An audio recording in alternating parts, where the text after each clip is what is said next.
अस्सलाम वालेकुम dear listeners and viewers. जैसा कि आपको मालूम है कि मेरा नाम मसूद आलम है और आज हम एक नई वीडियो जिसके अंदर अपना एक नया टॉपिक है और इस टॉपिक का तल्लक इंग्लिश राइटिंग के अंदर जो हमारे होने वाले जो एरर्स हैं उसके बारे में है। इंतहाई अहम वीडियो है, आप तवज्जो रखिएगा तो इंशाल्लाह आपको इसमें समझ आ जाएगी कि हम बाज़ औक़ात विलिंगली और बाज़ औक़ात अनविलिंगली हम इसके ऊपर हम गलतियाँ जब हम राइटिंग करते हैं इंग्लिश के अंदर तो हम इसके ऊपर गलती करते रहते हैं। तो हम आज इस वीडियो के अंदर ये एक आर्टिकल है, मैंने इसको सर्च से लिया है, गूगल से लिया है, तो मैं चाह रहा हूँ कि इधर से ही मैं आपको इसको समझा दूँ ताकि आपको इसमें समझ आ जाए कि हम कौन कौन सी गलतियाँ जब हम राइटिंग कर रहे होते हैं इंग्लिश की तो हम कर रहे होते हैं। तो सबसे पहले हमारे पास ये है जी कि रन ऑन सेंटेंसेस, ये सबसे पहले आपके सामने है। आप मेरे कर्सर के ऊपर रहिएगा तो आपको समझ आए जी कि पहला नंबर है हमारा पॉइंट है जी कि रन ऑन सेंटेंसेस। अब ये जो रन ऑन सेंटेंसेस है ये क्या चीज़ है?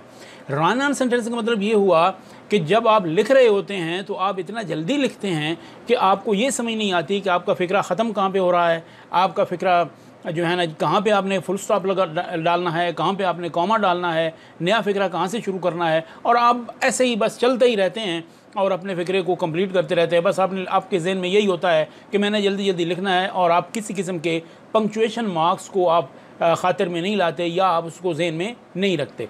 तो ये आप ज़रा देख लीजिए कि runner sentences occurs when two or more independent clauses also known as complete sentences are connected improperly. यानी दो इंडिपेंडेंट क्लासेस अगर आप गौर से देखें तो ये पहला जो हमारे पास ये जो येलो सेंटेंस है हाईलाइटेड है, तो इसमें लिखा हुआ है कि I love to write papers. आगे उसने फुल स्टॉप इसमें नहीं डाला, तो I would write one every day if I had the time. तो अगर आप इन दोनों को अलग-अलग पढ़ें तो आपको इसकी समझ आ जाएगी। तो जब आप किसी भी फ़िक्रे को सेपरेटली पढ़ें तो आपको उसका एक मफ़हूम मुकम्मल आ जाए, तो हम इसको कहते हैं कि ये इंडिपेंडेंट क्लास है। इस वजह से यहाँ पे मैं इसको समझाना चाह रहा हूँ कि ये दो इंडिपेंडेंट क्लासेस इस वजह से हैं क्योंकि ये दोनों सेपरेटली अपना मफ़हूम देते हैं और एक दूसरे के ऊपर डिपेंडेंट नहीं हैं अपने मीनिंग्स के लिए। That is why these are called independent clauses, या हम इनको कंप्लीट सेंटेंसेस भी कह सकते हैं। तो I love to write papers, और जो लिखने वाला था उसने यहाँ पे कौन सी गलती की है, ज़रा नीचे आइए।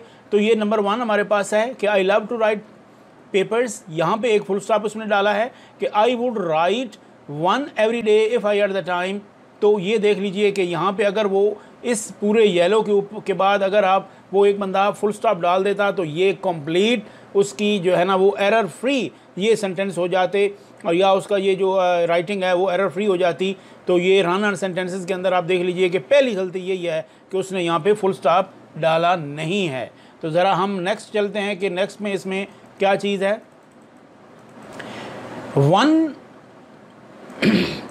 अब आप देख लीजिए कि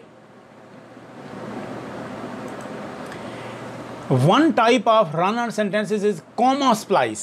अब ये एक नई चीज़ मेरे ख्याल में आपके जहन में आएगी कि what is a comma. Comma तो हर दफ़ा आपने सुना हुआ होगा कि यार ये कॉमा डालते हैं, कॉमा ये चीज़ होती है, लेकिन कॉमा स्प्लाइस क्या है, ये एक न्यू वर्ड है। तो हम देख लेते हैं कि कॉमा स्प्लाइस बेसिकली क्या है। Comma splice occurs when two independent clauses are joined with just a comma. यानी कॉमा स्प्लाइस का मतलब ये है कि आप सिर्फ एक कॉमा डाल के गुजारा करके आप आगे चले जाते हैं। आपको ये समझ नहीं होती कि यहाँ पे मैंने कॉमा डालना था या मैंने यहाँ पे फुल स्टॉप डालना था, तो आप बस आया कॉमा डाला और आगे चले गए।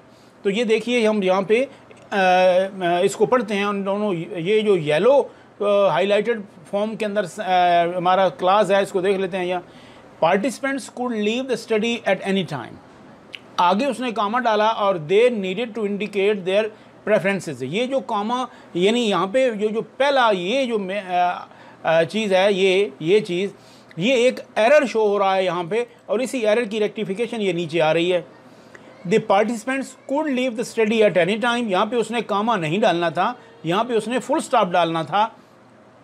तो they needed to indicate their preference, तो इसलिए ये गलती है। पहली गलती हमारी फुल स्टॉप डालना था और उसने कॉमा भी नहीं डाला। अब दूसरे पार्ट पे अंदर आ गया कि हमने हमने यहाँ पे फुल स्टॉप डालना था और कॉमा नहीं डालना था। तो ये तीसरी जगह पे हम पहुँचते हैं कि ये जो रन ऑन सेंटेंस के अंदर तीसरा पॉइंट कौन सा है। तो ये देखिए,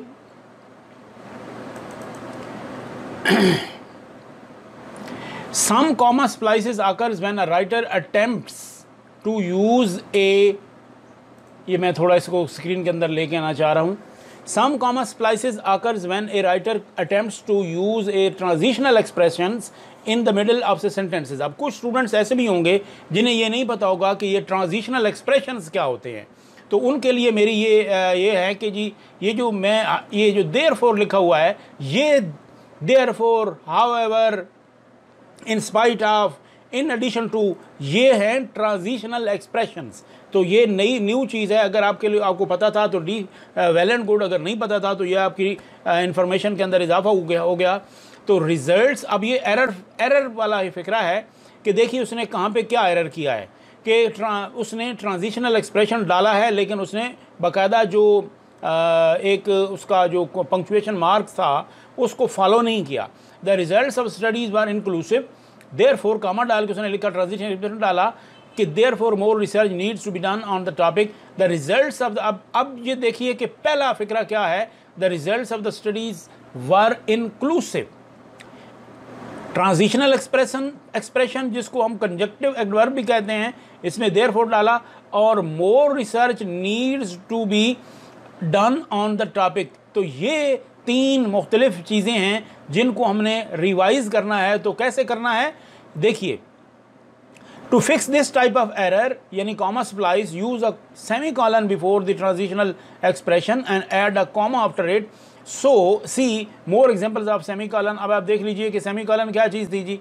the result of studies were inclusive, यहाँ पे उसने कॉमा नहीं डालना था, यहाँ पे उसने सेमीकॉलन डालना था, और मोर रिसर्च नीड, अब फिर जो उसने आगे ट्रांजिशनल एक्सप्रेशन डाला है, सॉरी ट्रांजिशनल जो एक्सप्रेशन उसने डाला है उसके बाद कॉमा डालना है।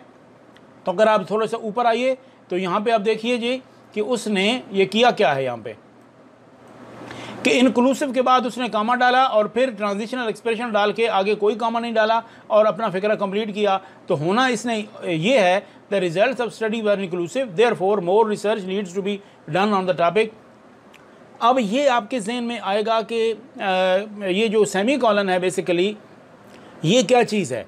सेमीकॉलन और कॉलन ये दो मुख्तलिफ पंक्चुएशन मार्क्स हैं और ये जो कि नाम के एतबार से थोड़े रिलेटेड हैं, यानी सेमीकॉलन और कॉलन।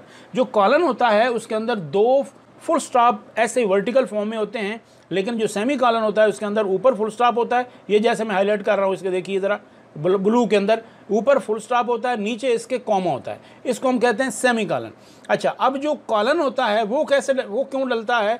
कॉलन का मतलब ये होता है कि जब आप कॉलन उस वक्त डालते हैं जब आपने आगे किसी भी कोई लिस्ट बतानी होती है। मसलन मैं कहता हूँ कि 3 स्टूडेंट्स गॉट एक्सीलेंट मार्क्स, तो वो मैं आगे स्टूडेंट्स के नाम देता हूँ, असलम, अकरम और अली। तो अगर मैं ये तीनों नाम देता हूँ तो मैं आगे उनसे पहले, नाम देने से पहले, उनकी लिस्ट देने से पहले मैं कॉलन डालूँगा। लेकिन जो सेमी कॉलन होता है वो बेसिकली एक फ़िक्रा जो हो रहा होता है यानी ये जो फ़िक्रा the results of study were inclusive, इसकी तशफ़ी के लिए, इसकी मज़ीद एक्सप्लेनेशन के लिए आगे therefore more research needed to be done, यानी आगे इसकी मज़ीद एक्सप्लेन जब आपने करना है उसी सेंटेंस को, अपनी उस बात को मज़ीद समझाना है, तो हम इसको यहाँ पे सेमी कॉलन डालेंगे। तो आपने जब इंग्लिश राइटिंग करेंगे तो आपने इन चीज़ों का ख्याल रखना है। तो आगे हम चलते हैं जी कि आगे हमारा जो नेक्स्ट पॉइंट है वो कौन सा है। तो जी अब हमारे पास आगे आ गया जी कि करेक्टिंग रन ऑन सेंटेंसेस, यानी रन ऑन सेंटेंसेस की तस्हीह कैसे करेंगे। Run on sentences can be fixed by connecting its parts, यानी आप रन ऑन सेंटेंसेस को कैसे फिक्स कर सकते हैं जी, बड़ा आसान है। आप इसके जो पार्ट्स हैं उसको बाकायदा तरीके से कनेक्ट करेंगे। तो ज़रा थोड़ा सा आप देख लीजिए कि यूज़ अ पीरियड, यहाँ पे लिखा हुआ है the easiest way to fix on run sentences is to split the sentences into smaller sentences using a period. ये पीरियड क्या है, यानी आपने कहाँ पे, आपको पता होना चाहिए कहाँ पे कॉलन लगाना है, कहाँ पे फुल स्टॉप लगाना है, कहाँ पे आपने सेमी कॉलन लगाना है और कहाँ पे आपने कॉमा डालना है। तो जब आप ये डाल देंगे तो बेसिकली आप क्या कर रहे होंगे, आप फिक्स कर रहे होंगे रन ऑन सेंटेंसेस के एरर को। तो आप ये देख लीजिए कि I love to write papers, I would write one every day if I had the chance, full stop डालेंगे, ये रिवाइज हो रहा है आपकी एग्जांपल्स को। नीचे सेमीकोलन है, inserting a semicolon between independent classes creates a grammatically correct sentences using a semicolon basically is a stylistic choice that establishes a close relationship between the two sentences। जैसे मैंने आपको बताया कि ये दो फिक्रों के दरमियान एक क्लोज रिलेशन होता है, यानी एक फिक्रा जब आप लिखते हो तो अगला फिक्रा आप उसकी एक्सप्लेनेशन में लिखते हो, मज़ीद क्लैरिफाई करने के लिए लिखते हो, तो उनके दरमियान एक क्या होगा, रिलेशनशिप होगा। और एक क्लोज रिलेशनशिप जब ऐसी सूरत हाल होगी तो आप इसमें सेमीकोलन डालेंगे। तो जी अब हम आगे चलते हैं अपनी रिवीजन की नेक्स्ट पॉइंट पे। तो use a comma and coordinate conjunctions. अब थोड़ी सी एक नई बात, कॉमा का तो पहले जिक्र हो गया, अब आगे बात हो रही है कोऑर्डिनेट कंजक्शंस की। तो कोऑर्डिनेट कंजक्शंस ये, और आगे नीचे हमारे पास है सब ऑर्डिनेट कंजक्शन। ये दोनों मैं आपको बताता हूँ कि ये क्या चीज़ें हैं। एक comma paired with a coordinate conjunction, यानी कॉमा डालें और साथ ही कोऑर्डिनेट अगर कंजक्शन डालें, corrects a run on sentence, तो आपका ये जो रन ऑन सेंटेंस है ये आप इस एरर को आप रेक्टिफाई कर जाएंगे। तो this method emphasises the relationship between the two classes. आप ये देख लीजिए कि ये अगर आप गौर करें तो ये जो रिवीजन एग्जाम्पल है इसके बाद उसने कॉलन डाला हुआ, ये देखें, ये दो पॉइंट, ये ब्लू के अंदर जो वाइट हाईलाइटेड पॉइंट्स हैं ये कॉलन के हैं। तो उसने रिवीजन एग्जाम्पल के बाद एक पूरा फिक्रा दिया है, और या उसकी एक एग्जाम्पल दे रहा है या उसकी एविडेंस दे रहा है। तो आप देख लें कि यहाँ पे हम कॉलन डालेंगे।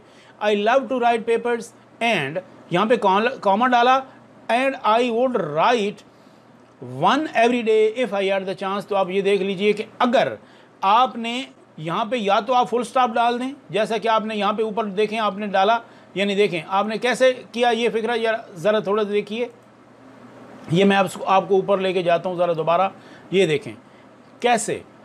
या तो आप यहाँ पे फुल स्टॉप डाल दें इंडिपेंडेंट क्लास के बाद, तभी आपका निज़ाम ठीक है। नहीं तो अगर आपने ये नहीं किया तो आप क्या कर सकते हैं, आप यहाँ पे सेमीकोलन डालिए, क्योंकि आपका एक फ़िक्रा दूसरे अगला फ़िक्रा आपका, यानी आई वुड राइट एवरी डे, ये फ़िक्रा आपका पहले फ़िक्रे को कि एक्सप्लेन कर रहा है उसको, तो हम इसको यहाँ पे सेमीकोलन डाल देंगे। अगर ऐसा नहीं करते तो क्या हो सकता है मज़ीद तीसरी बात यह है कि I love to write papers, comma डालें, और इसके बाद आप कोऑर्डिनेट कंजक्शंस डालेंगे। कंजक्शन का मतलब होता है जोड़, यानी ऐसे अल्फाज जो दो फिक्रों को, मुख्तलिफ फिक्रों को आपस में जोड़ते हैं, तो ये कंजक्शंस हैं। और ये जो कोऑर्डिनेटेड कंजक्शंस होते हैं ये बेसिकली दो इंडिपेंडेंट क्लासेस को आपस में जोड़ रहे होते हैं। लेकिन नीचे मैं आपको बताऊंगा कि ये सब ऑर्डिनेट कंजक्शन होते हैं, ये एक फिक्रा इंडिपेंडेंट होता है और दूसरा डिपेंडेंट क्लास होता है। इस वजह से उसके अंदर जब आप लगाएंगे, यानी ये आप नीचे देख लीजिए, बिकॉज, अनलेस, आल्दो, ये जब आप लगाएंगे तो ये क्योंकि, अनलेस, आल्दो, तो ये वो कंजक्शंस हैं जो सबऑर्डिनेट है। इसका मतलब ये हुआ कि इसमें एक फिक्रा डिपेंडेंट होगा और एक फिक्रा इंडिपेंडेंट होगा। तो ऐसी सूरत में जब आप ये लगाएंगे, क्योंकि आपने मेरा काम नहीं किया इसलिए मैं आपकी मदद नहीं करूँगा, तो ये इसको हम कहते हैं सबऑर्डिनेट कंजक्शन।